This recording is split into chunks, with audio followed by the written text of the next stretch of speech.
Muito boa noite a todas e todos, companheiras e companheiros do Instituto Lula. Estamos aqui no nosso curso Direitos Humanos e Direito do Trabalho, hoje com a nossa quarta aula, depois de 3 aulas temáticas que tivemos. A primeira sobre a reforma laboral argentina, com o professor Mário Corta, a segunda sobre a Declaração Sociolaboral do Mercosul, com o professor Atahualpa Blanchet, e a terceira tivemos sobre responsabilidade empresarial e a crescente militarização e violência nos espaços laborais, com a professora Victoria Basualdo, da Argentina. Hoje nós vamos falar sobre justamente a temática do nosso curso, Direitos Humanos e Direito do Trabalho, um reencontro necessário e fundamental. Por que dizemos necessário e fundamental? Porque estamos vivendo um momento de um capitalismo recrudescente, este capitalismo de plataformas, de vigilância, tecno-informático, nesta sociedade da informação, né, com a prevalência aqui de subjetivações derivadas das redes sociais e que produzem consenso em torno de reformas trabalhistas e previdenciárias precarizantes e também num jogo de lawfare contra a classe trabalhadora e contra o movimento sindical, desidratando o conteúdo dos direitos sociais previstos nas nossas constituições e operando um verdadeiro retrocesso social que degrada as nossas democracias. Esta é a importância da temática da nossa aula, porque eu entendo que talvez neste momento difícil que estamos vivendo, uma encruzilhada entre democracia e algo muito ruim, muitas vezes flertando com teocracia, não é? Quando vemos uma cidade aqui no Brasil, uma capital, uma grande capital, que teve uma bancada de vereadores 100% evangélica, nós temos aqui um problema com relação ao laicismo e democracia. E aquilo que se produz em termos de legislação que passa a ser orientado por ideologias religiosas ou de qualquer gênero. Portanto, temos um problema. E esse problema atinge diretamente a classe trabalhadora e o movimento sindical. Com a reforma laboral brasileira, eu sempre cito, ano 2017, saímos de uma taxa de sindicalização que já estava baixa, em torno de 16% a 17%, ano de 2016, e fomos decaindo até chegar a impressionantes 9,2% e em queda. Ou seja, temos aqui um claro indicativo de que, se nada for feito para a reversão do atual processo de degradação do direito do trabalho do movimento sindical, talvez os sindicatos passem para a história. Então, esta conexão com os direitos humanos, no momento em que não se consegue aprovar nada nos parlamentos de caráter progressista em termos de direitos sociais, de direitos trabalhistas, temos de explorar aquilo que existe. E o que temos no sentido de normativa internacional e doméstica sobre direitos humanos do trabalho, me parece que é suficiente para revertermos este processo. Né? Então, nosso conteúdo da aula fala hoje sobre essa questão. Para quem está chegando no curso neste momento, as nossas aulas anteriores estão gravadas na playlist, no canal do Instituto Lula, no YouTube. Então, quem quiser depois conferir, e adotamos também uma dinâmica diferente para este curso, né, diferente da segunda cátedra Presidente Lula, que ministrei no ano de 2023, ano passado, em que as aulas eram mais densas, mais extensas. Então, a proposta foi começar com aulas temáticas, dando aqui uma dimensão do que nós estamos tratando, né, falando aqui de forma laboral argentina, ou seja, na Espanha, Portugal, Grécia, Itália, sofreram estas reformas trabalhistas e previdenciárias precarizantes há uma década atrás. Isto nos alcançou no ano de 2017 e agora alcança também a Argentina com o governo de Milei. É sempre na tendência de precarização das relações de trabalho, de degradação do direito do trabalho, de ampliação da terceirização e aumento da taxa de exploração da classe trabalhadora, e também no sentido de debilitar o movimento sindical e aumentar, em contrapartida, os poderes empresariais nas relações de trabalho, que já são, por natureza, relações assimétricas de poder. E quando ampliamos, né, esta disparidade, nós estamos regredindo. Estamos, ao invés de democratizar as relações de trabalho, colocando um autoritarismo, né, incompatível com o século XXI. Então, tudo isso nos dá uma necessidade de voltarmos a nossa atenção para os direitos humanos e reconectar. Por isso o título da aula, reencontro, não um encontro, um reencontro. Por quê? A gênese do direito do trabalho deriva do nascimento de direitos humanos.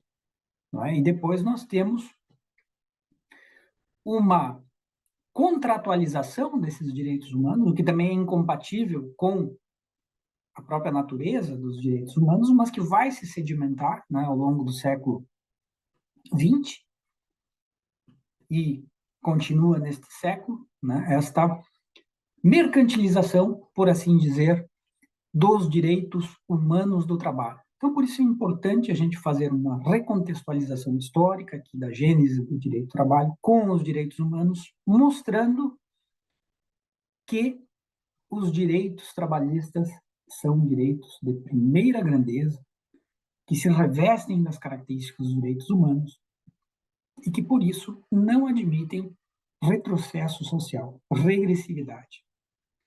Então, hoje nós vamos falar um pouquinho de história, com geopolítica, com imperialismo, com um pouco de filosofia, para alcançarmos aqui o objetivo da nossa aula.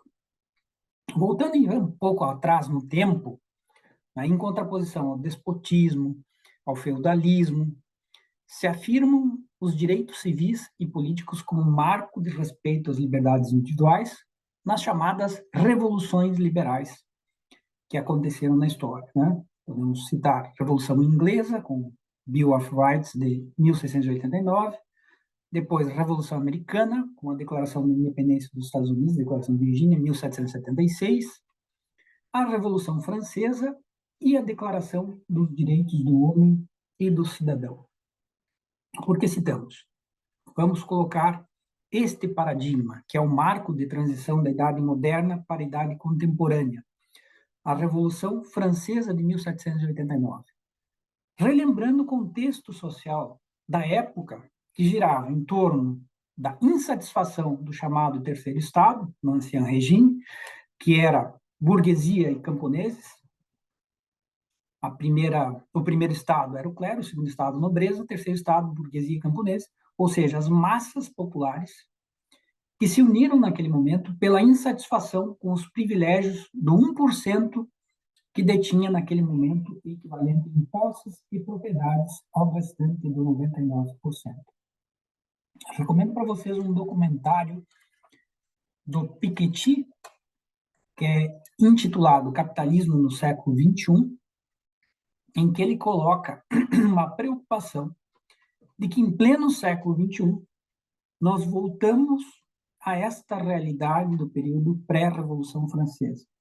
Novamente, 1% detém o equivalente em posse e propriedades ao restante do 99%. Aí a pergunta, e por que não acontece uma revolução? E a resposta está nas subjetivações. E o capitalismo de vigilância, o capitalismo de plataformas, este tecnocapitalismo informático, se vale das tecnologias de informação e comunicação para produzir subjetividades incompatíveis com um processo revolucionário que possa, né, debelar esta situação de profunda, extrema desigualdade social que vivemos pleno 2024. Mas voltando lá para a nossa Revolução Francesa, 1789, se produz a Declaração dos Direitos do Homem e do Cidadão, com base no tripé liberdade, igualdade e fraternidade, como um marco de direitos humanos, normalmente referenciado na disciplina por consagrar, em caráter universal, os já mencionados direitos civis e políticos das pessoas. De acordo com o artigo 1º da Declaração, os homens nascem e são livres e iguais em direitos. As distinções sociais só podem fundamentar-se na utilidade comum. Estou usando a linguagem da época, né? Hoje nós podemos traduzir que os seres humanos nascem e são livres e iguais em direitos. Muito bem. Esses direitos e liberdades individuais positivados nesta fase inicial correspondem direito à vida, liberdade, intimidade, integridade física e psíquica, honra, crença, expressão, segurança, de votar e ser votado, etc. Este primeiro grupo de direitos humanos se convencionou enquadrar numa primeira geração ou dimensão. Vejam bem, estamos mencionando isso nessa aula. O professor é adepto da teoria crítica dos direitos humanos e, portanto, contrário a esta separação de direitos humanos em primeira, segunda, terceira, quarta ou quinta gerações ou dimensões, como quiserem. Estamos adotando isso apenas para fins didáticos. Ou seja, em relação ao momento de positivação dos direitos humanos. A nota característica destes direitos de primeira dimensão é individualidade, ou seja, respeito da pessoa por todas as demais e pelos estados. Direitos vinculados, portanto, à liberdade, bem jurídico tutelado, se destina à paz, e impõe ao Estado o dever de respeito e proteção. Vamos ver depois, mais adiante, que estão consagrados no Pacto Internacional de Direitos Civis e Políticos de 1966. 10 anos depois da Revolução Francesa, no entanto, a burguesia toma o poder, as massas populares não proprietárias, ou seja, estamos tratando basicamente da classe despossuída, e a classe despossuída é aquela que não tem posse nem propriedades e, portanto, só sobra a força de trabalho, ou seja, o seu próprio corpo para sobreviver, fica de lado, e a burguesia expressa este poder no Código Napoleão, Código Civil francês, de 1804, um marco de lei civil e comercial, que volta a permitir a escravidão nas colônias francesas.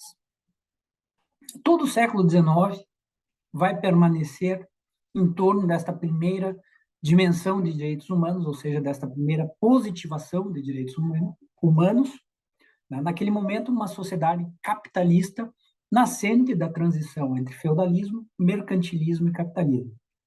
Ainda que Marx e Engels, né, já denunciassem a questão social no século XIX, que agravou a condição da classe despossuída, a classe trabalhadora. Digo mais, né, se bem se reconhecia que as pessoas eram livres e iguais, a permanência da escravidão até a quadra final do século XIX e a ausência de voto universal revelavam, neste momento, que algumas pessoas eram mais iguais que outras. Por outras palavras, massa popular despossuída, usada como bucha de canhão na Revolução Francesa pela classe burguesa ascendente do mercantilismo, não restou contemplada, não é? Foi excluída. Chegamos no final do século XIX e início do século XX, e o mundo se dividia entre potências industriais satisfeitas com espaços coloniais, né, depois do processo da Revolução Industrial, das primeiras etapas, e potências industriais insatisfeitas. Potências industriais satisfeitas, exemplo, Inglaterra e França. Inglaterra, berço da Revolução Industrial, máquina a vapor, etc., e França depois, na sequência. Potência industrial insatisfeita, a Alemanha, que foi se industrializar tardiamente, por volta de 1870, e que tinha capital excedente, produtos excedentes, e não tinha os espaços coloniais para exploração de recursos naturais e mão de obra barata. Otto von Bismarck convoca a Conferência de Berlim para discutir divisão do Sudeste Asiático, né, com Inglaterra, França, Itália, Países Baixos e Estados Unidos. Não chega a bom termo nisso, Mais adiante vai estourar a Primeira Guerra Mundial, 1914, conflito entre potências. Um conflito imperial, né, decorrente de um imperialismo. Paralelamente, nós temos uma classe trabalhadora que já se organizava, com várias revoltas ocorridas no século XIX, como a conhecida Primavera dos Povos, em 1848, a experiência da Comuna de Paris, 1871, duramente reprimida, e as associações internacionais de trabalhadores, de 1864, Marx foi um dos dirigentes, 1889, Engels, um dos dirigentes. Muito bem, este conflito entre potências industriais, já no século XX, no início do século XX, nessa disputa por espaços coloniais de extração de recursos naturais, exploração de mão de obra barata, a classe despossuída é armada, obviamente, para as frentes de batalha, e novamente usada como bucha de canhão. Agora, porém, desta vez, está organizada nas associações internacionais no movimento sindical crescente e está consciente da questão social denunciada no século XIX por Marx e Engels. Vai conseguir tomar o poder na Rússia em 1917. Né? Temos também a Revolução Mexicana acontecendo no México, 1910, e causar temor na Europa. Com este temor, né, de que pudesse tomar o poder também em outros países, é que vem, no final do conflito, em 1919, o Tratado de Versalhes, que vai criar a Organização Internacional do Trabalho, cuja Constituição, por sua vez, positiva os direitos sociais, uma segunda dimensão de direitos humanos, né, nesta linha com relação ao momento de positivação, destinada a contemplar a classe trabalhadora, a classe despossuída, que havia ficado de fora depois da Revolução Francesa, para dizer o nascimento desses direitos humanos do trabalho não foi de graça, foi pelo temor de que a classe trabalhadora pudesse tomar o poder. Então, nesta curtíssima gênese dos direitos sociais nós podemos vislumbrar que direitos sociais são basicamente direitos da classe despossuída. Classe despossuída se identifica como a classe trabalhadora, a quem resta apenas o corpo, a força de trabalho para sobreviver num sistema capitalista, e direitos sociais são direitos trabalhistas. Vamos lembrar aqui que o Brasil, até a Revolução de 30, não tinha Ministério da Educação, não tinha Previdência Social, não tinha Ministério da Saúde. Saúde, educação pública, previdência social são direitos destinados à classe despossuída, porque as classes abastadas mandavam os filhos e filhas se educarem na Europa. Não tinham preocupação com saúde, porque podiam pagar profissionais particulares, hospitais particulares, e muito menos com previdência social, porque a herança garantia a continuidade, né, do capital em família. Quem não estava contemplado era quem não tinha capital, propriedades e posses. Vamos lembrar também que até década de 30 a mulher não votava.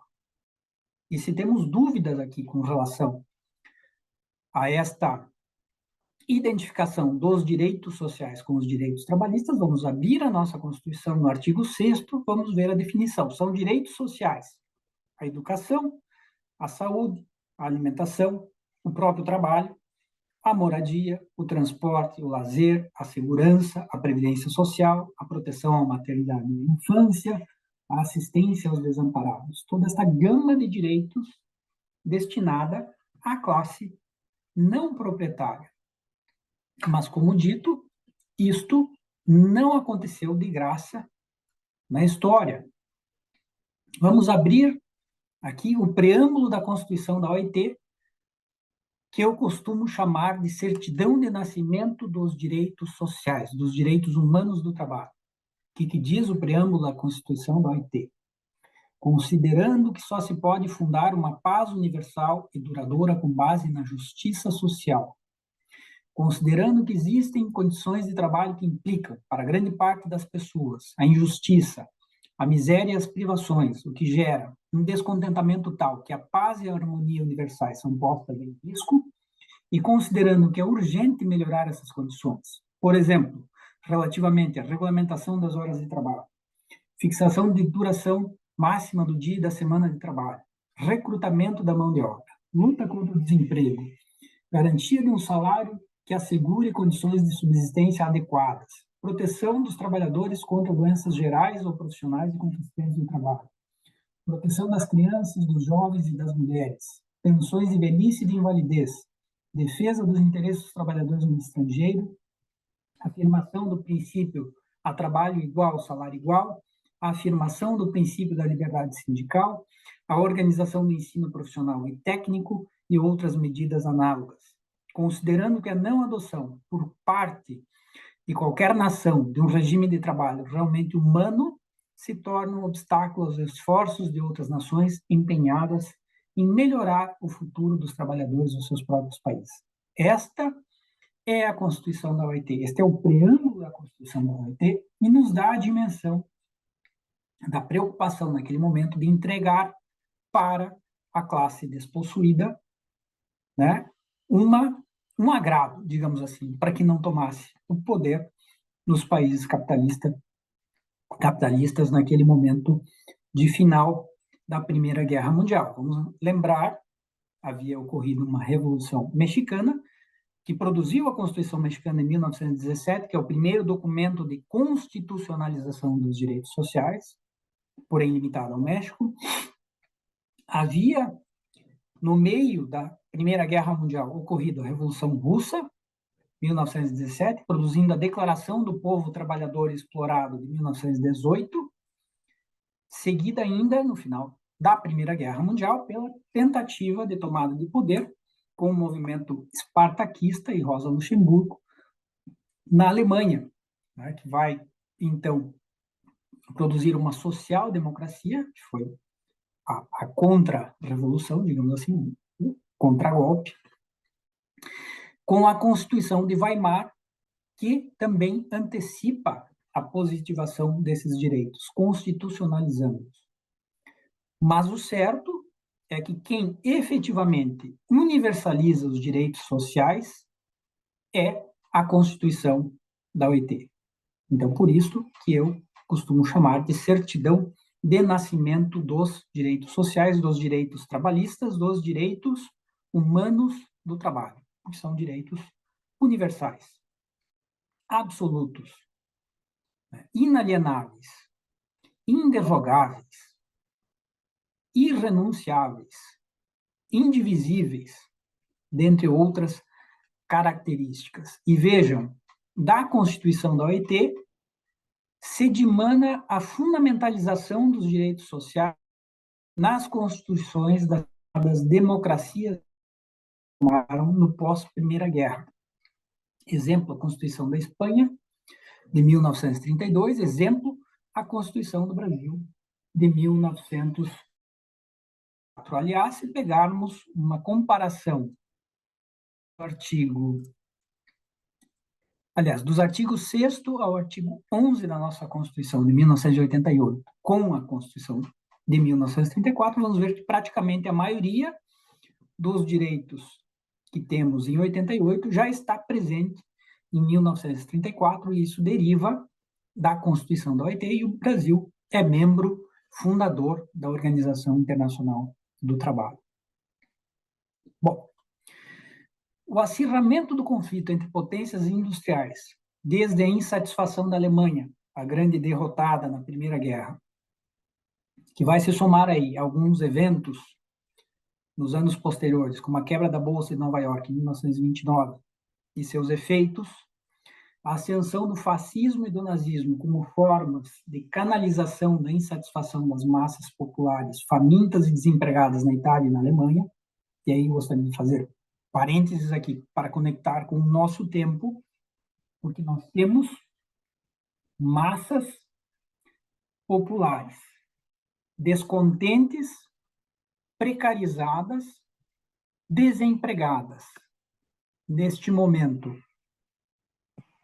isso é uma realidade mundial, né? Neste momento de capitalismo regressivo, o que nós temos são sentimentos de raiva, tristeza, insatisfação, que são o caldo propício para fascismo, para ideologias fascistas. Eu destaco aqui um artigo interessante do Eric Gomes, se não me engano, que está no site Outras Palavras, que dá o resultado de um relatório de pesquisa da Gallup, dizendo o seguinte em relação a trabalhadores e trabalhadoras brasileiros. 46% se relataram com sentimentos de estresse, 25% de tristeza e 18% com raiva em relação ao trabalho. Isto é um indicativo de alguma coisa. De que muitas vezes a pessoa tem um, tem dois, tem 3 trabalhos, isso não basta para chegar ao fim do mês. E quais as respostas que estão sendo dadas? Se as respostas não são satisfatórias, isso abre caminho para que se apresentem salvadores, né, da pátria, dos povos, com propostas mirabolantes, absurdas, e que canalizam essa insatisfação com um discurso de ódio. Né? São coisas que estamos vendo no Brasil, são coisas que estamos vendo na Itália, são coisas que estamos vendo na vizinha Argentina. E, portanto, o capitalismo se reinventa e antecipa esta insatisfação, como fez lá nos anos 20, 30 na Europa, através de ideologias fascistas, impedindo um processo revolucionário que possa extirpar com a desigualdade social. Essa aqui é a grande trampa que nós temos, né, e a conexão que faço em relação àquele momento com a atualidade, em que nós vivemos, de novo, profunda e extrema desigualdade social, mas não estamos nem cogitando aqui um processo revolucionário que consiga superar o sistema de exploração capitalista, porque é de fato um sistema de exploração, ante uma subjetivação da classe trabalhadora que canaliza o seu ódio e insatisfação para outros objetivos, que não aqueles que são os centrais deste sistema exploratório. Voltamos aqui para o nosso contexto. Temos a quebra da Bolsa de Valores de Nova York, em 1929, seus efeitos, a ascensão do fascismo e nazismo, Itália e Alemanha, e aquele conflito entre potências imperiais, não resolvido na Primeira Guerra, vai redundar na Segunda Guerra Mundial. Estamos já no final da Segunda Guerra Mundial, 60 milhões de mortes, destruição da Europa e do Japão, e, novamente, o temor de tomada de poder da classe trabalhadora, novamente armada, e num período de fragilidade institucional do pós-guerra, neste cenário de destruição total, em que se faz premente por parte das elites dos países capitalistas entregar novamente aspas, agrado à classe trabalhadora para impedir esta tomada de poder. Qual é este agrado? A Declaração de Filadélfia de 1944, que vai ser incorporada na Constituição da Organização Internacional do Trabalho, dizendo que o trabalho não é uma mercadoria. Reafirmando algo que já estava aqui latente com o Tratado de Versalhes, o trabalho é um direito humano. Mas reafirma, o trabalho não é uma mercadoria. E vejam que o conteúdo da Declaração de Filadélfia, até hoje nós não conseguimos implementar, né? Porque todo dia nós temos naturalizado na mídia e na própria tradição do direito do trabalho este conceito que eu acho absurdo do mercado de trabalho. Porque no mercado de trabalho se compram e se vendem pessoas. Né? Para quem já assistiu aqui falas minhas anteriores, aulas anteriores minhas, costumo dizer, né? O trabalho como expressão da personalidade e, portanto, como um direito humano em si, intrínseco à pessoa, não pode ser dissociado da pessoa. Né? Eu, Marcelo, a minha força de trabalho não pode ser dissociada da minha pessoa, mas o que faz o regime capitalista? Ele cria uma ficção jurídica, né, de separação da força de trabalho da pessoa para colocar esta força de trabalho no mercado, para compra e venda. Né? Se compararmos lá com o sistema de escravidão, não muda muito. Compra e venda de escravos, agora estamos com, né, um eufemismo, compra e venda de força de trabalho. E qual é o problema desta operação que é legitimada no contrato de trabalho? E vejam, né, aí a tese de doutorado que fiz, né, contrato é incompatível com direitos humanos. Concordam?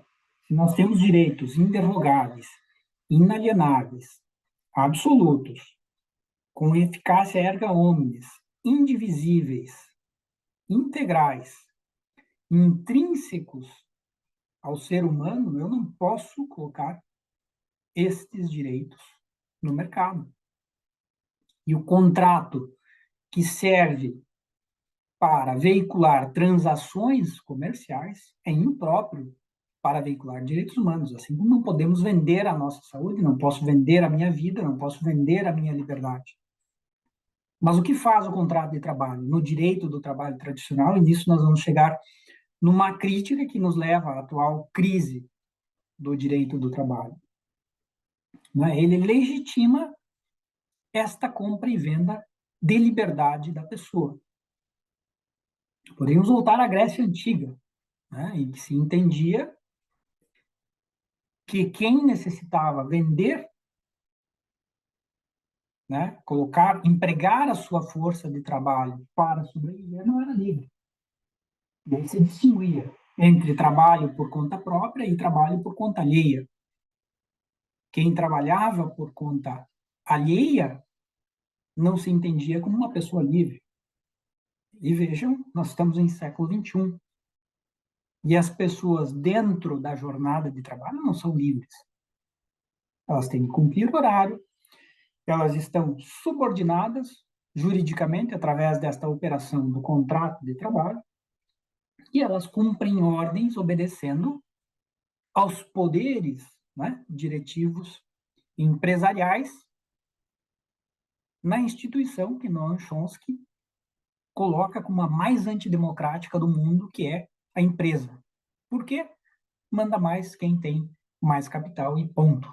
Não há nenhuma democracia no conceito atual de empresa, onde vamos conseguir democratizar empresas e relações de trabalho quando fazemos este enlace com os direitos humanos. Mas muito bem, voltamos aqui à nossa Declaração de Filadélfia, a este conteúdo importantíssimo e que deve ser revitalizado neste momento, resgatado, inclusive, de que o trabalho não é uma mercadoria. E estamos nessa situação do pós-guerra. O que acontece? Momento de fragilidade institucional dos países que foram destruídos por este conflito entre potências imperiais. Estados Unidos aproveita a circunstância, o grande vencedor destes conflitos, porque não se deu nenhuma batalha em solo estadunidense, Todas as batalhas foram travadas na Ásia, na Rússia e na Europa. E na África. Os Estados Unidos não teve nenhum conflito bélico em seu território. Isso é o grande vencedor.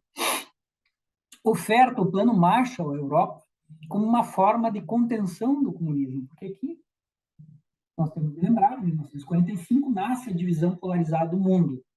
O mundo capitalista, capitaneado pelos Estados Unidos, e o mundo comunista pela União Soviética, neste momento consolidada, que também conseguiu expulsar os nazistas e retomar territórios aqui que haviam sido invadidos.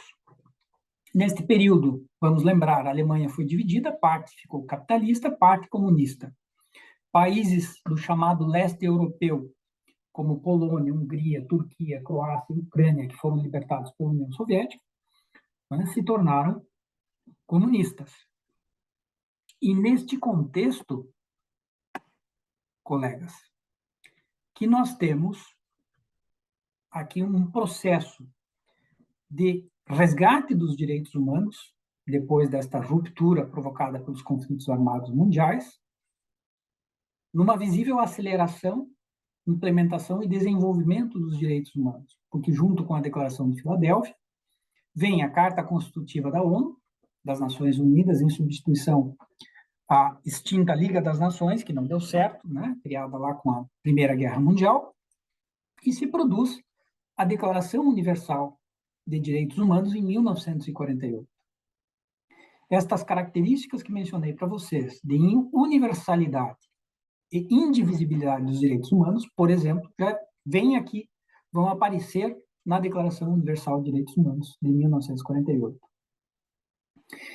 Na sequência, ainda se estrutura o desenho de um grande tratado de direitos humanos do século XX, mas, por força de uma atuação imperialista e nefasta dos Estados Unidos, que vai atrasar este grande tratado em quase 20 anos, né, e postergar a sua vigência para mais 10, cinde em dois, né? O PIDCP, Pacto Internacional dos Direitos Civis e Políticos, e o PIDESC, Pacto Internacional dos Direitos Econômicos, Sociais e Culturais, em 1966, né, que poderiam já ter sido concluídos nos anos 50 e foram atrasados por uma atuação imperialista dos Estados Unidos, porque o discurso de direitos humanos é apenas para os outros e não dentro do próprio território, e justifico isso porque esta atuação estadunidense foi justamente porque não queriam assinar, se comprometer com os direitos sociais, com os direitos econômicos, sociais e culturais, tanto assim que os Estados Unidos ratificou o PIDCP e até hoje não ratificou o PIDESC. Vamos trabalhar a realidade brasileira, né? Nós entramos em um golpe em 64, financiado e orquestrado pelo imperialismo estadunidense, e o Brasil foi ratificar tanto o PIDCP como o PIDESC apenas em 1992, 4 anos depois da Constituição Cidadã de 88, não é? E 7 anos depois do término da ditadura militar que vivemos. Então, vejam que tudo isso ainda é muito recente, né? E a própria Convenção Americana de Direitos Humanos de 69, o Brasil também ratificou apenas em 1992. E vejam o significado desta divisão, deste grande tratado, que deveria unir direitos civis políticos com direitos econômicos, sociais e culturais em dois, né? Porque permanece esta,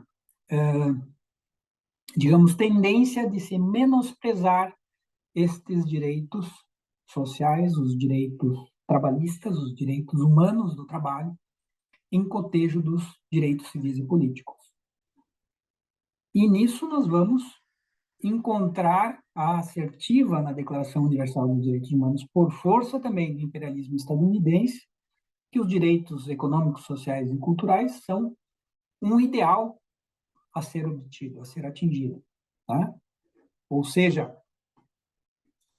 tem ali um indicativo de que a dimensão, a concretude, né, como ideal, é muito diferente de algo que deve ser implementado de imediato. E nisso, digo mais, a Declaração Universal de Direitos Humanos não virou tratado simplesmente porque os Estados Unidos não queriam assumir obrigações domésticas concernentes aos direitos humanos. Vejam que absurdo e como o imperialismo, né, influencia, impacta os direitos humanos e impacta os direitos humanos do trabalho, né, os direitos econômicos, sociais e culturais. degrada, portanto, a qualidade de nossa sociedade, a qualidade de desenvolvimento democrático ou de aperfeiçoamento humano. Cito algo interessante aqui, que Thomas Friedman, que é um jornalista do New York Times, em 1999, vejam bem, 99, escreveu o seguinte: a mão oculta do mercado nunca funcionará sem um punho oculto. O McDonald's não pode florescer sem McDonnell Douglas, o construtor do F-15, aquele caça famoso, né? E o punho oculto que mantém o mundo seguro para as tecnologias do Vale do Silício, vejam bem, é chamado de Exército, Força Aérea, Marinha e Corpo de Fuzileiros Navais dos Estados Unidos.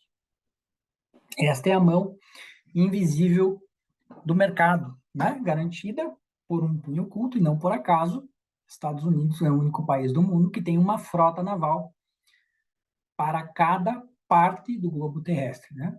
Se não me engano, são 7 frotas, uma destinada aqui ao Atlântico Sul, e que veio até perto de Santos, São Paulo, em 1964, por ocasião do golpe militar, para dar apoio caso houvesse resistência de João Goulart, e o plano era, e isso chegou ao conhecimento de João Goulart, dividir o Brasil em 2, como fizeram com a Coreia, com o Vietnã. Né? Se houvesse resistência, aí João Goulart optou por não fazer esta resistência. Mas, enfim, isso é um comentário incidental, que não faz parte da nossa aula, e que, se tiverem interesse, exploramos mais nas aulas da segunda cátedra Presidente Lula, que estão na playlist do canal do Instituto Lula no YouTube.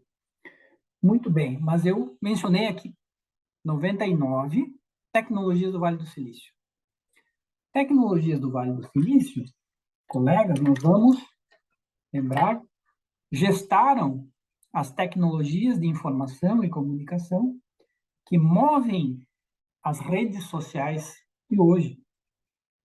Os algoritmos, as inteligências artificiais, tudo isso desenvolvido com o apoio do Estado, junto com universidades, com fins bélicos inicialmente e depois, né, exportados para o âmbito civil. E isso é importante porque compõe o que Cedric Durand denuncia hoje como tecnofeudalismo. Né? E pessoas como Elon Musk e como outros aí luminares, né, entre aspas, desse tecnocapitalismo, que se acham acima da ordem jurídica dos territórios onde suas empresas operam.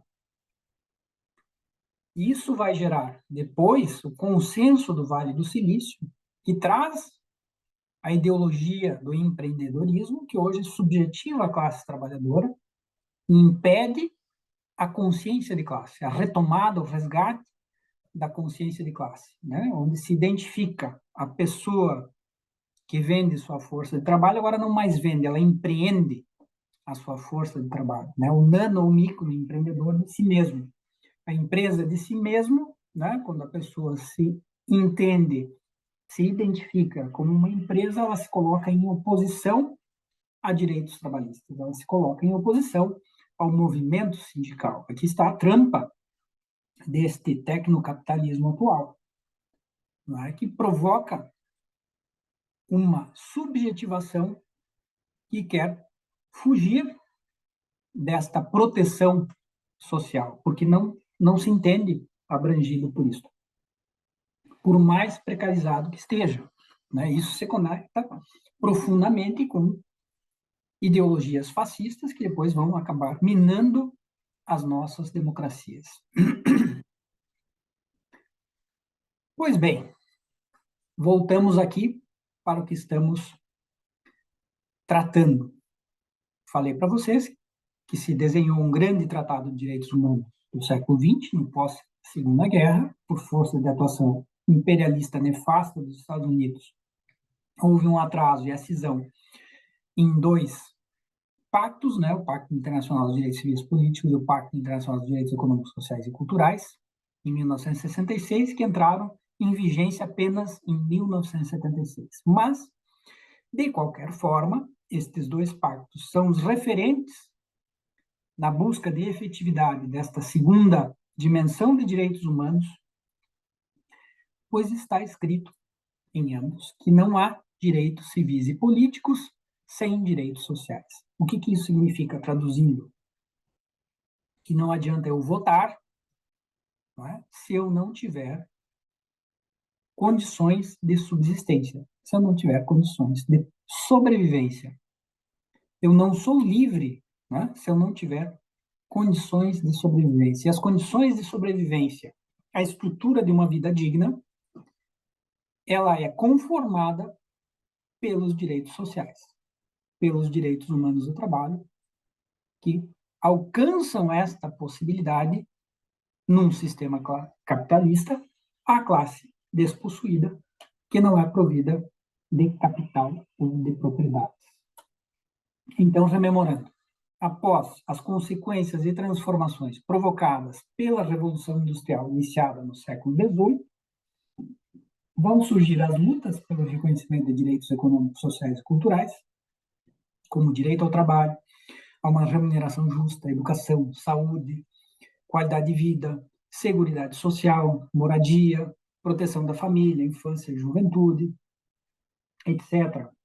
E após os grandes conflitos mundiais do século XX, essas lutas vão ser positivadas em documentos e tratados internacionais, reconhecendo uma segunda geração ou dimensão de direitos humanos, constituindo-se de direitos de ordem coletiva, lembrem, né? A primeira positivação lá emanada da Revolução Francesa, direitos vinculados à individualidade. Aqui nós estamos tratando de direitos de ordem coletiva, cujo bem jurídico tutelado é a igualdade, e que exige dos Estados medidas concretas para sua efetivação. Recordando, né, o documento que expressa melhor estes direitos é o PIDESC, que deveria ser um tratado único junto com o PIDCP. Mas voltamos um pouquinho na Declaração Universal dos Direitos Humanos. Vamos pegar alguns direitos humanos do trabalho que estão ali positivados nos artigos 22 e 23, dizendo o seguinte: toda pessoa tem direito à realização dos direitos econômicos, sociais e culturais indispensáveis à sua dignidade e ao livre desenvolvimento de sua personalidade.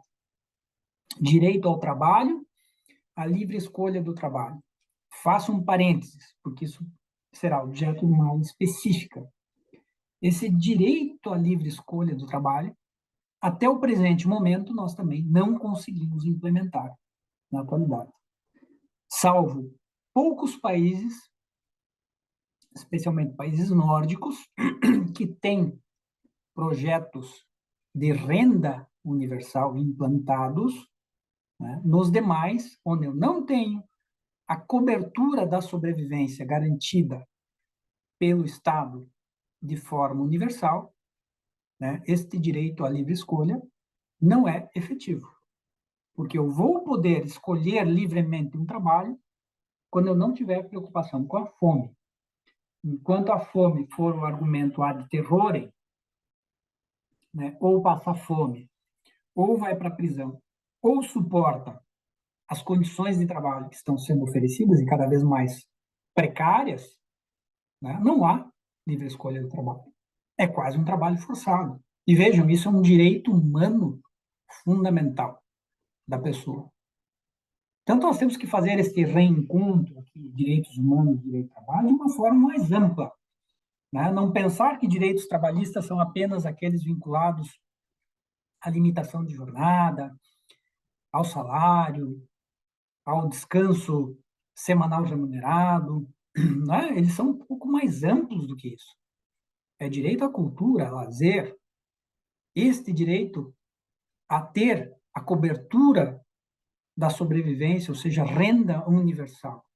Isso é direito humano do trabalho. Seguimos. Diz lá ainda a Declaração Universal de Direitos Humanos. Direito a condições justas e favoráveis de trabalho, que hoje se lê como trabalho decente. Eu vou dizer para vocês trabalho decente não basta, tem de ser trabalho digno, que é aquele apto a entregar condições para viver uma vida digna. Direito à proteção contra o desemprego, direito à igualdade de remuneração por igual trabalho, direito a uma remuneração justa e satisfatória que assegure à pessoa trabalhadora, assim como à sua família, uma existência compatível com a dignidade humana, e a que se acrescentarão, se necessário, outros meios de proteção social. Então, quando falamos aqui, condições justas e favoráveis de trabalho, trabalho decente, vírgula, assegurando à pessoa que trabalha existência compatível com a dignidade humana, estamos necessitando trabalho digno, não apenas trabalho decente. E ainda direito a organizar sindicatos e neles ingressar para proteção de seus interesses. Faço um parênteses aqui porque quando se conforma a Revolução Francesa, se coloca a propriedade naquele momento, porque era uma revolução burguesa, não é? Que usa as massas populares para ascender ao poder e se consagra como direito humano a propriedade. Né? Mas como aponta o professor Luigi Ferrajoli, da Itália, a propriedade não é um valor universal. Vocês vão ver várias aulas, eu repito, esta fala, porque a propriedade desta caneta, por exemplo, exclui a possibilidade de outra pessoa tê-la. A propriedade tem um caráter de exclusividade que não é compatível com a universalidade. Isso fala o professor Luigi Ferrajoli. Mas por que, então, esse direito à propriedade segue fundamentalizado, né, inclusive nas constituições das nossas democracias liberais? E aí Thomas Piketty fala que isto é uma forma do capitalismo em momentos de grave crise, de desigualdade social, por exemplo, se blindar e impossibilitar, não é, que haja uma reconfiguração da ordem jurídica por outro caminho. Então, se coloca este direito impropriamente como um direito fundamental, não é? Mas é importante que tenhamos consciência, né, do porquê desta situação. E ainda assim, né, só para concluir este parênteses, ainda que consideremos a propriedade como direito fundamental previsto na nossa Constituição de 88, está também prevista a sua função social. E quando nós vamos lá para o capítulo da Constituição que trata da ordem econômica, vamos ver que a função social da propriedade se cumpre quando se respeita o valor social do trabalho e as condições justas e satisfatórias de trabalho. Portanto, a justificativa do direito à propriedade está diretamente imbrincado com o respeito ao trabalho. Na nossa Constituição de 88 está escrito isso. Mas vamos adiante. Na Declaração Universal de Direitos Humanos nasce também uma terceira geração ou dimensão dos direitos humanos. Estou falando isso de novo apenas como para fins didáticos, não é? Porque, como adepto da teoria crítica dos direitos, nós não podemos fazer aqui nenhuma separação de direitos humanos, porque estão todos conectados, interconectados, interrelacionados, interdependentes, e não há hierarquia entre direitos humanos, né? E, pelo contrário, como diz lá o Pacto Internacional dos Direitos Civis e Políticos e o PIDESC, né, os direitos civis e políticos dependem aqui da concretização de direitos sociais para terem sua eficácia. Mas, voltando, na Declaração Universal nasce uma terceira dimensão de direitos humanos de fundamento como a solidariedade, né, em relação a direitos à autodeterminação dos povos, ao desenvolvimento, à paz, à identidade cultural, a independência econômica e política, o meio ambiente, cooperação internacional, justiça social internacional, etc. Né? Contempla aqui chamados direitos dos povos ou de solidariedade e tem por bens jurídicos protegidos o meio ambiente, o desenvolvimento e também a paz, podendo ser demandados dos Estados e entre Estados, basicamente previstos nos artigos 3 a 27 da Declaração Universal de 1948 e que são também tidos como síntese das anteriores gerações positivadas de direitos humanos.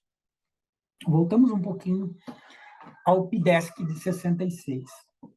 O artigo 7º garante o direito de toda pessoa ao gozo de condições de trabalho equitativas e satisfatórias que assegurem, em especial, condições de existência dignas, segurança e higiene do trabalho. O artigo 12 prevê o direito de toda pessoa de desfrutar do mais alto nível possível de saúde física e mental, com as medidas necessárias para a melhoria em todos os aspectos da higiene do trabalho e do meio ambiente, a prevenção e o tratamento das enfermidades profissionais e a luta contra elas. Aqui nós já estamos vendo, bem especificamente, né, em minúcias, direitos humanos do trabalho. O princípio 1 da Declaração da Conferência das Nações Unidas sobre o Meio Ambiente, em Estocolmo, de 1972, estabelece que a pessoa tem o direito fundamental à liberdade, igualdade e ao gozo de condições de vida adequadas em um ambiente de qualidade que lhe permita levar uma vida digna e gozar de bem-estar. Né? Estamos tratando vida digna para a classe despossuída, aquela que necessita de um trabalho digno. Barangay fez aqui esta correlação entre conceito de vida digna com o conceito de trabalho decente desenvolvido em 1999, na 87ª Conferência Internacional do Trabalho da OIT, né, no sentido de que as pessoas têm direito a um trabalho de qualidade, em condições de liberdade, equidade, segurança e dignidade humana, para evitar a pobreza e reduzir as desigualdades sociais. O trabalho decente está presente também nos Objetivos de Desenvolvimento Sustentável das Nações Unidas. E o que significa, portanto, um trabalho digno de diferente com um trabalho decente? Trabalho decente, eu posso ter um trabalho que está ok, tem um salário razoável, etc., mas eu não tenho condições de mobilidade social, não tenho condições de emancipação social, que é um trabalho digno. É aquele que me leva ao exercício de uma vida digna e me permite o que está na Constituição da OIT, que é o meu pleno desenvolvimento humano, material e espiritual, ou seja, estamos falando aqui de emancipação social. Esta é a diferença, trabalho digno. 93, Declaração de Direitos Humanos de Viena, no artigo 5º, estabelece o seguinte: todos os direitos humanos são universais, interdependentes e interrelacionados. Comunidade internacional deve tratar os direitos humanos globalmente de forma justa e equitativa, em pé de igualdade com a mesma ênfase. Então, aqui está positivado que não há hierarquia entre direitos humanos e mais se positivam estas características dos direitos humanos que já mencionamos, né, no decorrer desta aula, de universalidade, indivisibilidade, interdependência, interrelação, complementariedade, ou seja, um direito humano complementa o outro, inalienabilidade, porque são intrínsecos à pessoa, irrenunciabilidade, pelo mesmo motivo, porque se eu renuncio o meu direito à vida, o meu direito à saúde, o meu direito ao trabalho, né, eu estou prejudicando os direitos de demais pessoas. Inderrogabilidade, no sentido de que não podem ser revogados, ou seja, diminuídos ou suprimidos. Progressividade, uma vez positivados, nós só podemos ampliá-los, melhorá-los, aperfeiçoá-los. Imprescritibilidade, além de integrais e de eficácia erga omnes. Vejam a dimensão dos direitos humanos do trabalho com estas características. Façam uma releitura do direito do trabalho, colegas que militam na área trabalhista, com estas características. Nós vamos ver algumas incompatibilidades, ou no mínimo paradoxos. Se os direitos humanos são imprescritíveis, por que nós temos a prescrição dos direitos trabalhistas? Né? São coisas que o capitalismo oferece a você, não é isso? Não há outra explicação. Dentro de uma lógica de principiologia, de um estudo sociológico, histórico, jurídico e político da gênese do direito do trabalho e dos direitos humanos, nós teríamos de considerar os direitos trabalhistas imprescritíveis. Aí vem o discurso do capital. Ah, mas para a segurança jurídica empresarial, em algum momento, tem que zerar a conta. Eles têm que prescrever, né? E estes argumentos falaciosos acabam desidratando o potencial, né, este conteúdo de direito humano do direito trabalhista. Por isso, este reencontro necessário e fundamental, porque nós temos como princípios de direitos humanos a sua prevalência, o indúbio pro persona, ou seja, na dúvida, nós vamos eleger a interpretação que melhor proteger o direito humano da pessoa, e a progressividade, no sentido de que não se admite retrocesso social, e uma vez positivados, esses direitos só podem ser aperfeiçoados e ampliados. Então, nós chegamos, né, num momento da nossa aula que estas características, estes princípios, nos induzem a uma pergunta. Como se harmoniza ou não se harmoniza isso com o contrato de trabalho? Porque, como disse para vocês antes, o contrato de trabalho vai legitimar uma operação capitalista econômica de compra e venda da mercadoria trabalho. É isto, não é outra coisa. Não vamos fantasiar que seja outra coisa, o contrato de trabalho é exatamente isso. E como isso se harmoniza com a Declaração de Filadélfia de 1944, que o trabalho não é uma mercadoria. Como se harmoniza quando vemos algumas doutrinas alocarem o direito do trabalho como um ramo de direito privado, quando tudo que nós temos aqui são normas internacionais que tratam de direitos universais e que têm conteúdo público, que têm um conteúdo de ius cogens.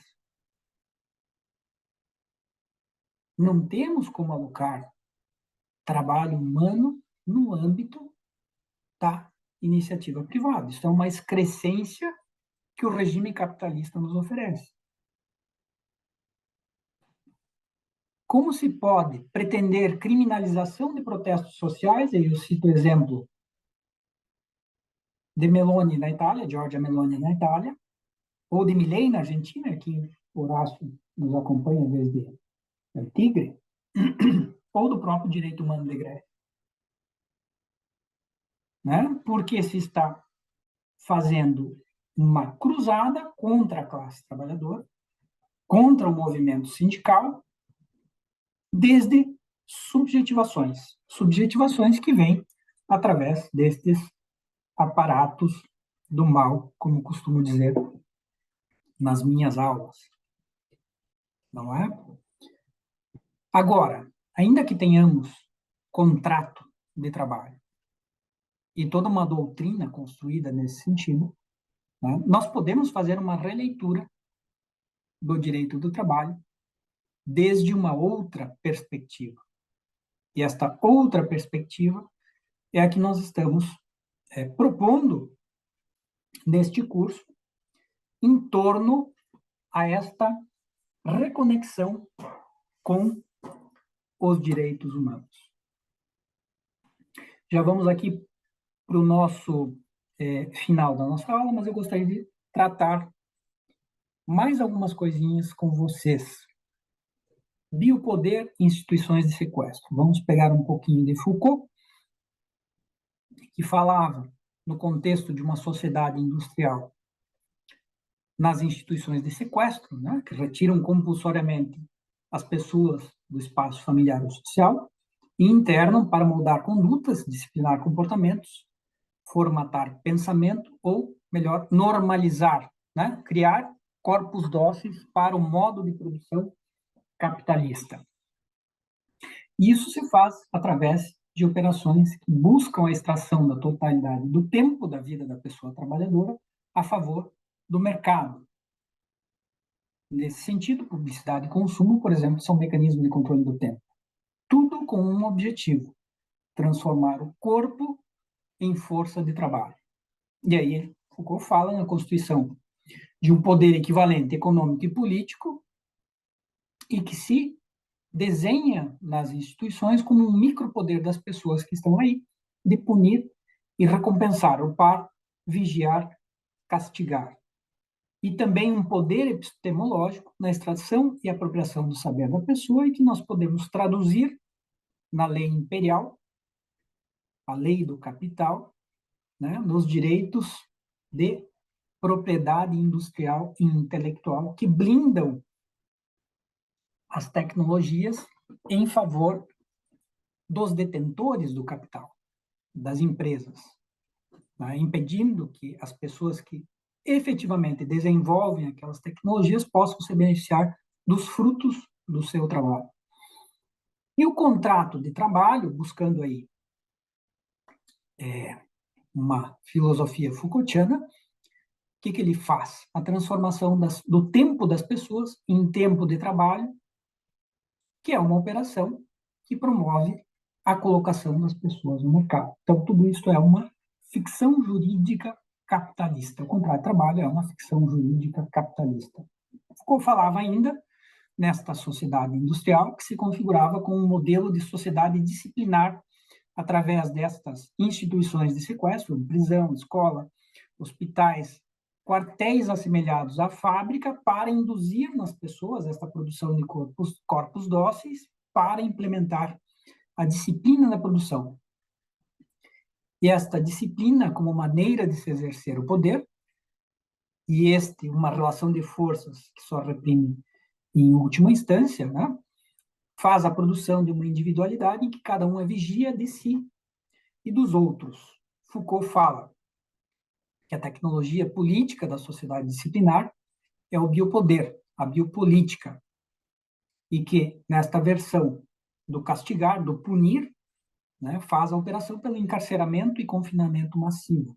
Ou seja, né, nós temos aquelas pessoas da classe despossuída que são marginalizadas do mercado de trabalho, são alvos em potencial do direito penal. Né? E onde falha o direito do trabalho, entra em cena o direito penal.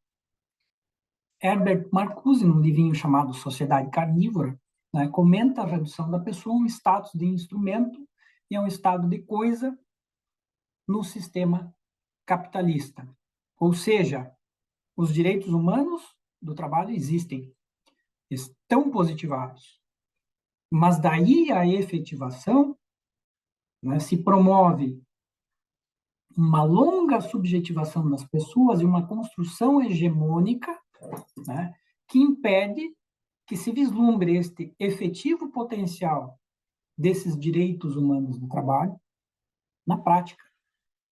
E na prática eles são circunscritos aos limites que o capital oferece. Antônio Negri e Michael Hart também falam na relação de trabalho como uma relação credor-devedor, assimétrica, né? O dono do capital versus o dono da força de trabalho. Ou vamos buscar Guy Debord também, com a Sociedade do Espetáculo, em 1968, reconectando com o momento atual. Os elementos da Sociedade do Espetáculo de Guy Debord, ter e aparentar ser. Onde é que vemos isso? Nas redes sociais. Não é? Ele falava publicidade, televisão, cinema e celebridades. Publicidade, ainda temos. Televisão, trocada pelas redes sociais. Cinema é o YouTube do momento, o TikTok. E celebridades são youtubers, instagramers, etc. Né? Que induzem subjetivações e o sistema faz como que um círculo vicioso. Foucault falava na sociedade disciplinar para a sociedade industrial nascida da Revolução Industrial, né? Esta nascente sociedade capitalista. Quando há a inclusão da classe trabalhadora no consumo, né? Quando nós temos o fortalecimento dos salários, o estado do bem-estar social produzido no pós-guerra, né? Nos 30 anos dourado, do capitalismo dourado que se produz no pós-guerra, né? Com o financiamento, o Plano Marshall, a reconstrução da Europa, etc., a oferta de educação, saúde pública, previdência social, né? O que nós temos? A inclusão da massa trabalhadora que passa a consumir, e aí nós migramos para uma sociedade de consumo. Nesta sociedade de consumo, Deleuze trabalha melhor a questão da sociedade disciplinar de Foucault e apresenta a sociedade de controle, onde nós temos uma combinação de disciplina com biopolítica, e o controle passa a ser a nova maneira pela qual se exerce o poder, se afastando da disciplina no que concerne a disposição do tempo e também do espaço em direção à captura do desejo, que é mídia e publicidade estimulando o consumo, né? Desejo e inclusão social mediante consumo. E isso nós temos presente também nas redes sociais, né? E as redes sociais nós temos um plus, que é a captura não só do desejo, como a captura completa da atenção, e também uma coisa que eu sempre comento, isso aqui mede até o tempo que nós passamos, né, com a nossa atenção voltada para este aparato de sequestro, né? Se Foucault denunciava as instituições de sequestro, hoje temos algo muito mais eficaz, que controla desde a nossa localização até o nosso mais íntimo desejo mediante escuta, não é? Porque se colocarmos aqui que estamos com vontade de comer uma pizza, vai começar a aparecer anúncio de pizza nas redes sociais que seguimos. Então, nós temos não só agora uma captura do desejo, mas também uma captura da atenção, né? E Deleuze falava ainda na harmonização das diferenças dentro do capitalismo. O que nós podemos atualizar para hoje, Netflix, né? Onde pegamos uma série, e aquela série tem uma pessoa negra, uma pessoa indígena, uma pessoa asiática, tudo isso harmonizado dentro do contexto, né, de uma oferta capitalista, né? Um enlatado filminho, né, capitalista. Ou concurso de beleza de pessoas LGBTQIA+, onde nós temos também a oferta do corpo, né, no sistema capitalista, né? Então, tudo isso harmoniza diferenças, impede, né, a fuga desta subjetivação em torno do capitalismo como o melhor sistema. Esta é a encruzilhada do nosso tempo, né? Essa tecnologia política da sociedade de informação que vivemos, em que o capitalismo de plataforma, o capitalismo tecnoinformático, desenvolve essas tecnologias de informação e comunicação, algoritmo, inteligências artificiais, né? A tecnologia política é o biopoder algorítmico, que é uma operação pela captura da atenção e manipulação massiva, inclusive da opinião das pessoas. Aí nós podemos lembrar daqueles documentários Cambridge Analytica, Privacidade Hackeada, O Dilema das Redes e outros mais. Ou, como denuncia a psicóloga Nora Merlin, da Argentina, a vida se passa nas redes sociais.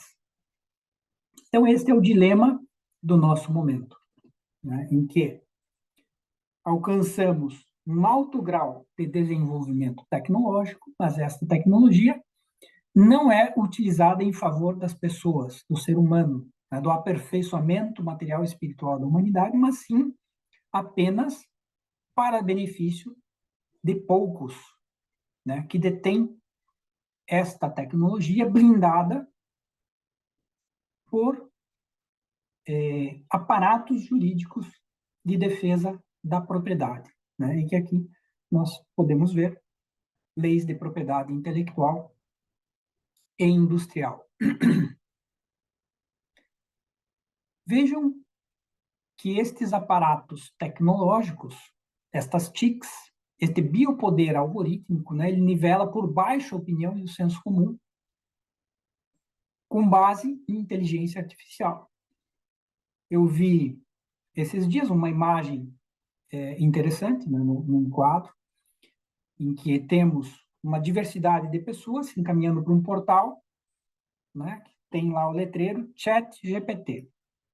E depois desse portal, sai todo mundo uniforme, né? Porque mais ou menos o que nós estamos fazendo é deixando de estudar e adotando aquilo que a inteligência artificial nos traz, nos produz como senso comum, não é? Então, temos uma outra forma agora de harmonização de diferenças dentro do capitalismo de vigilância, do capitalismo tecnológico, que complica bastante este momento que nós vivenciamos no século XXI.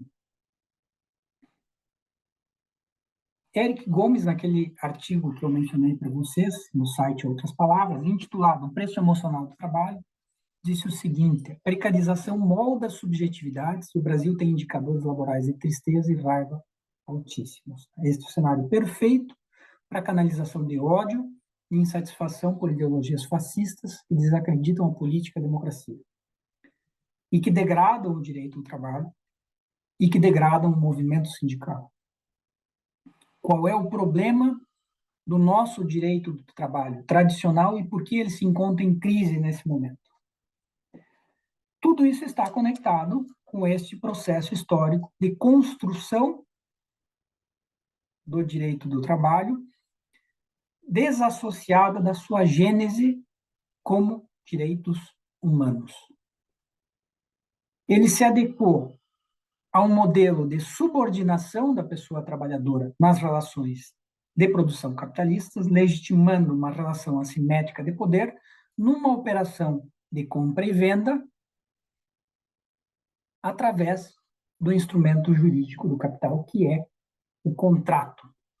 Já dizia Adam Smith, lá, o pai do liberalismo, que o contrato não é adequado para tratar de relações de trabalho, porque nele não há iguais. Há uma pessoa de um lado que é dependente econômica e a outra que é a detentora do capital. E que tem este biopoder com relação à pessoa trabalhadora, né? De dar condições de vida ou não dar, porque, como disse, poucos países têm renda universal garantida para as pessoas para cobrir a sobrevivência. Então, vejam, o direito do trabalho tradicional cumpre uma função de reprodução do capital, fazendo esta implantação desta subordinação, que é odiada pela classe trabalhadora, quando vemos esta pesquisa de ódio, de tristeza, de estresse na relação de trabalho. O que nós conseguimos ver com isso, né? Que as pessoas estão insatisfeitas porque dentro de uma jornada de trabalho elas não são livres, elas cumprem ordens do capital. Basicamente é isso que o direito do trabalho tradicional funcionou até aqui. E o que o capitalismo tecnológico, né, o tecnofeudalismo, o capitalismo de vigilância, o capitalismo de plataformas faz? Ele se antecipa a essa insatisfação e ele vem com uma armadilha algorítmica, que é a subordinação algorítmica. O algoritmo elimina a figura do empregador e passa a fazer a mediação entre capital e pessoa na relação de trabalho no capitalismo de plataforma. Ou seja, desaparece a figura do empregador, desaparece a subordinação àquela de ordem pessoal, vinculada por prepostos, né? Por gerentes, por supervisores, que agora o algoritmo faz de uma maneira mais agradável e gamificada no aplicativo. E a pessoa não se dá conta de que esta subordinação algorítmica é muito mais intensa do que a subordinação tradicional. E a pessoa tem uma ilusão de liberdade. Ah, mas eu tenho liberdade para fazer a minha jornada. Sim, mas não a quantidade de horas. Porque como a remuneração é muito menor do que numa relação de emprego tradicional e protegida, ainda que por este direito do trabalho tradicional, né, é necessário trabalhar, como já tem pesquisas aí revelando, de 12 a 16 horas por dia para atingir uma remuneração mais ou menos satisfatória. Portanto, aqui nós temos esta ilusão que promove este capitalismo tecnológico em relação ao direito do trabalho tradicional e que provoca a fuga da classe trabalhadora deste direito do trabalho tradicional, com a ajuda da subjetivação das redes, pregando o empreendedorismo, né? Seduzindo com essa possibilidade de escapar da subordinação do direito do trabalho tradicional para cair numa outra subordinação, que é muito mais intensa e eficaz, vertida nesta subordinação algorítmica. E aqui, colegas, reside, portanto, uma necessidade premente, urgente, de rever como nós construímos, interpretamos e aplicamos o direito do trabalho. Nós estamos em um momento de um capitalismo regressivo, que volta aos primórdios da Revolução Industrial, aquelas jornadas excessivas, a um momento em que já não se garantem nem previdência social, nem férias, nem 13º, nem horas extras, nem limitação de jornada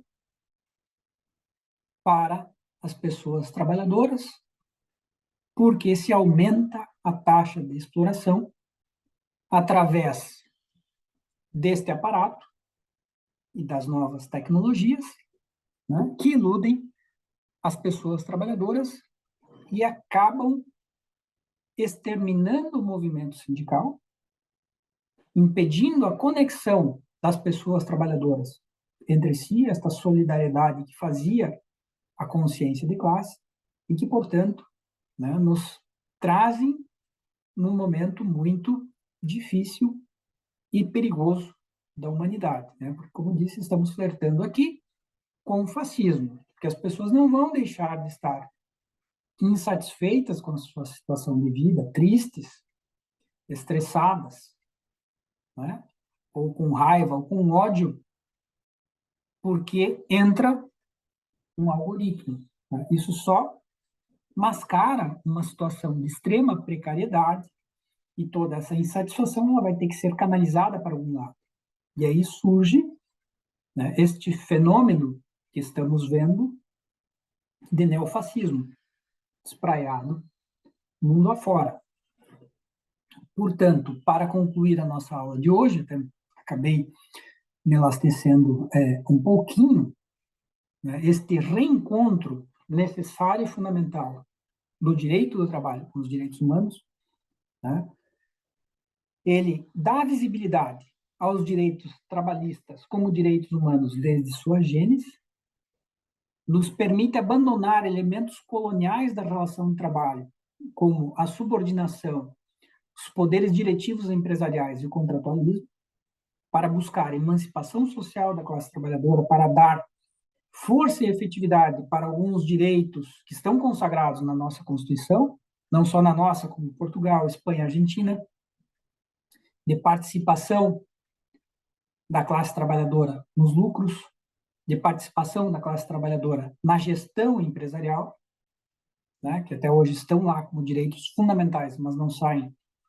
do papel, nos permitem centrar a interpretação e aplicação do direito nas pessoas trabalhadoras, nesses processos históricos de luta pelos direitos sociais, nos permite incorporar a supremacia dos direitos humanos na estrutura lógica da formulação jurídico-laboral do nosso pensamento jurídico trabalhista, abstraindo das formas dominantes e hegemônicas de pensar, ou seja, né, estamos propondo nessa aula aqui uma outra perspectiva, né, olhar o direito ao trabalho desde outro lugar, desde os direitos humanos, né, para buscar novas formas de garantia das lutas sociais, como dizia o professor Herrera Flores, da classe trabalhadora. Né? Isso também nos permite incorporar, e me parece que isso é fundamental, né? A ponderação das características dos direitos humanos, que citei várias vezes nessa aula, e dos princípios que os regem no raciocínio jurídico trabalhista, né? Como o trabalho consagrado como um valor superior à propriedade, e a propriedade justificada apenas quando cumpre o valor social do trabalho e entrega trabalho digno às pessoas. Este reencontro nos permite ainda buscar a implementação integral e não segmentada, a concretização e a efetividade dos direitos humanos do trabalho, a reconstrução do espaço público e dos aparatos estatais de proteção social neste mundo globalizado que vivemos, para a busca da dignidade humana e justiça social, entendida como distribuição de vida digna a todas as pessoas. E, finalmente, para concluirmos, né, os direitos humanos são uma ferramenta fundamental para superar modelos de estatalidades imperialistas e neocoloniais e leis fascistas, como para impedir o que se tenta hoje, regredir para um momento do século XIX, né, de criminalização de protestos sociais de direito de greve, e nos permite também frear o processo de implantação da análise econômica do direito na justiça e no processo do trabalho, que é algo bastante perigoso hoje em dia, né? Porque mesmo no liberalismo clássico havia um limite para o capitalismo. E quando se tratava de justiça, esse era o limite em que não se faziam contas capitalistas na entrega de justiça. A análise econômica do direito como vertente jurídica ideológica do neoliberalismo, ela pretende que a operação de entrega de justiça seja uma operação de conteúdo econômico.